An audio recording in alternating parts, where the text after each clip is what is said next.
नमस्कार मंडळी, आपल्या यूट्यूब चॅनलवरती आपले सर्च स्वागत आहे. तर आज आपला प्लॉट तुम्ही बघू शकता. या प्लॉटला आपल्या 45 दिवस झालेले आहे, म्हणजे लागण्यापासून तर आजचा दिवस हा 45वा दिवस आहे. हा आपला टोमॅटोचा पहिला प्लॉट आहे आर्यमानचा. तुम्ही बघू शकता. आज काय मळ्यामध्ये येण्या अगोदर त्याचे औषध तयार करून ठेवले होते. मला काय माहिती नाही आज काय मारलेलं काय नाही. लगेच आपण कंपनीचा ड्रेस घेऊन लागलो आपल्या कामाच्या तयारीला. कसं एकदम ओके मध्ये. आज नळी वाढायचा आपला पहिलाच दिवस होता, म्हणजे आपण दररोज पाठीवरची शिकारी घेऊनच मारत होतो. ऑर्डर कशी बसते तुम्ही पाहू शकता. त्याच्यामुळे आता आम्ही पहिल्या प्लॉटमध्ये ना पाठीवरच्या शिकारी न मारता डायरेक्ट पिस्टन लावलंय. कसं एकदम ओके मध्ये प्लॉट तुम्ही बघू शकता. हा प्लॉट आपला दुसऱ्या बांधणीवर येऊन झालेला आहे. अर्धा प्लॉट बांधून झालेला आहे, अर्धा प्लॉट बांधायचा बाकी आहे. आपल्या मेरावरती बापू काका होते, त्यांना काही स्वरूपात 1-2 गाल्या मोकळ्या वाटत होते, नंतर चिखल होऊन गेलं. पहा तुम्ही बघू शकता. नशी गाड्यात बिळातून नळी वाढावं लागते का रितेश? यावंच लागतं. चला तर मंडळी, तुम्हाला आता आपला पहिला शॉर्ट व्हिडिओ युट्यूब वरती टाकलेला होता ना, 10K वरती व्ह्यूज गेलेले त्याला.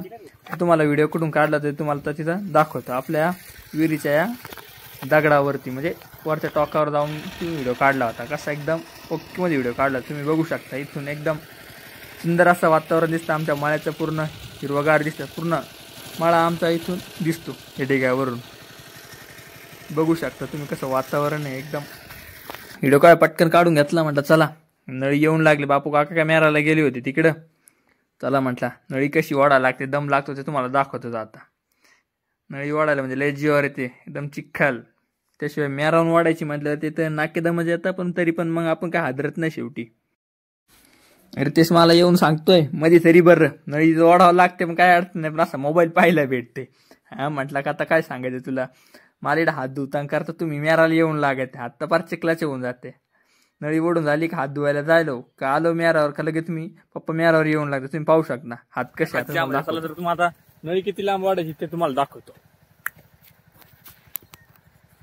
आता सऱ्या किती लांब आहे ते दाखवतो. तेवढं लांबून वाढावं लागतंय. विषय आहे का शेवटी. अजून मधून आहे ना औषधाकडे लावून लक्ष द्यावं लागते. मेरावर राहणं काय सोपं नाही. रितेशला सांगत राहतो नेमकी. रितेश काय मध्ये नळी ओढतो, पण मग मेरावर यायचं, औषध पाहायचं, मशीन बरोबर चाललंय का ते पाहायचं. मशीन वगैरे बरोबर चालू राहते, पण मग अधूनमधून चक्कर मारावं लागत आहे. नाही पप्पा आपला मारून झाले थांबते. आता मशीन बंद करायला आलो. पहिल्या जांभळाचा प्लॉट आहे ना 10 वाजेच्या आधी आपण मारून एकदम मोकळं करून टाकलं.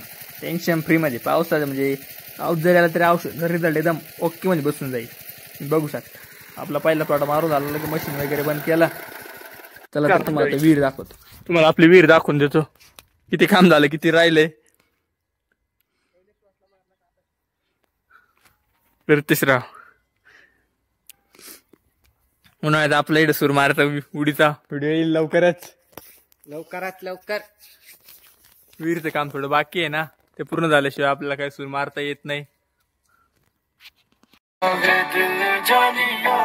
आपला पहिला प्लॉट तर झालाच होता मारून औषध. आता दुसरे प्लॉट तर मारायचे बाकी होती. तर मग काय त्याचं औषध आपण तयार करून घेतले, निघालो मारायला. यायचा का मग आज. आता पिस्टनचा मारून झालं तर मग नळी बंद करायची म्हटलं. चला तशी पाठीवर शिकारी आम्ही घेतली. रितेश आणि मी. आपले बापू काका नळ्या वाढायला जीवावर जाते आम्हाला. डायरेक्ट आता मी शिकारी घेऊन चाललो दुसऱ्या प्लॉटला फवारायला.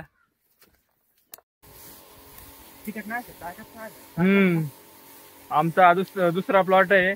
त्याला जर महिना झाला असेल साधारणपणे. नळ्या वाढायला म्हणजे लय जीवावर आलं, त्याच्यामुळे आम्ही डायरेक्ट शिकाऱ्याच लावले. नळ्या आज पहिल्यांदाच आम्ही ओढल्या, त्याचं मग लय जीवावर झालं. त्याच्यामुळे म्हटलं वरच्या प्लॉटला तर नळ्या अजिबात ओढायच्याच नाही. शिकाऱ्याने मारू म्हटलं. शिकाऱ्याच बेस्ट आहे. दुसऱ्या प्लॉट मध्ये काही ठिकाणी पाणी तुंबतं, त्याच्यामुळे झाडाची काही ठिकाणी वाढ चांगली झाली. तर जिथे पाणी तुंबतं तिथं झाड हे लहान राहिलेलं आहे.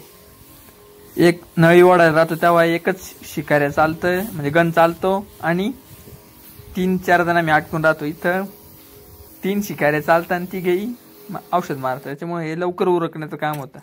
काय पहिले 2-3 शिकाऱ्या मारून झाले, लगेच आपण काय औषध तयार होतं, शिकाऱ्या भरायचं आणि लगेच सुरू करायचं. असं एकदम ओके मध्ये. काय आपण दुसऱ्या इथं मारत आलो तर काय आपल्याला एक नवीन पाहुणा भेटला. तर काय पाहता पाहता तो काय धावामध्ये निघूनच गेला. मग काय ते आता जाऊ दे थोडा वापर मारायला सोडून दिला. असं चिखल त्याच्यामुळे आज आम्ही नळी ओढायचं या कुंडीमध्ये कॅन्सल केलं. ते पाय पेंडलून जाते तरी. आपला दुसरा प्लॉट पण मारून झाला. रितेशला म्हटलं थोडा पावसाचं वातावरण झाले ब्रेक घेऊ.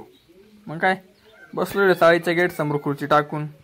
ते काय शिट्टी मारतच कबूतर आले डायरेक्ट. काय त्यांना दाणे वगैरे टाकले. पाहू शकता आपले रितेश रावचे कबूतर आहे. म्हणजे लवकर म्हणा. चल चल.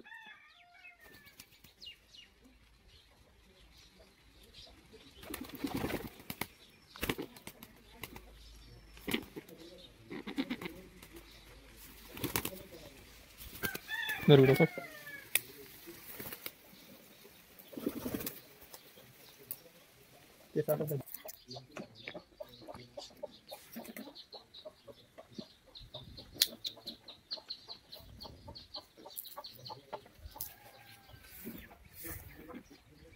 पावसाचं वातावरण झालं पण पाऊस काय यायचं नाव घेत नव्हतं. लगेच शिकारी उचलले. आपल्या बागातल्या रूट तांबटीमध्ये आपल्याला माहिती आहे बाग काय वर्षी चांगला येणार नाही. त्याच्यामुळे मग काय फुल बिल चेंज केले. आलो डायरेक्ट. आजच्या आपल्या स्प्रेमध्ये कोणकोणते घटक होते तुम्हाला सांगतो. त्यामध्ये आपलं कोनिका पण याचा वापर केला होता. त्याचबरोबर फॉलिग्रो हे नवीनच आहे. मला काय याच्याबद्दल जास्त माहिती नाही. पप्पानीच घेतलं. त्याचबरोबर सेवर म्हणजे स्टिकरचा वापर केला. आणि आपण आजच्या स्प्रेमध्ये साप पावडरचा पण आपण वापर केला होता. बागामध्ये पण आपली पावडर मारून झाली. आजचा ब्लॉग आपला स्पेशल तांबोटीसाठीच होता. आजचा ब्लॉग तुम्हाला कसा वाटला ते कमेंट करून नक्कीच कळवा. व्हिडिओ आवडल्यास लाईक करा आणि आपल्या चॅनलला सबस्क्राईब करायला विसरू नका.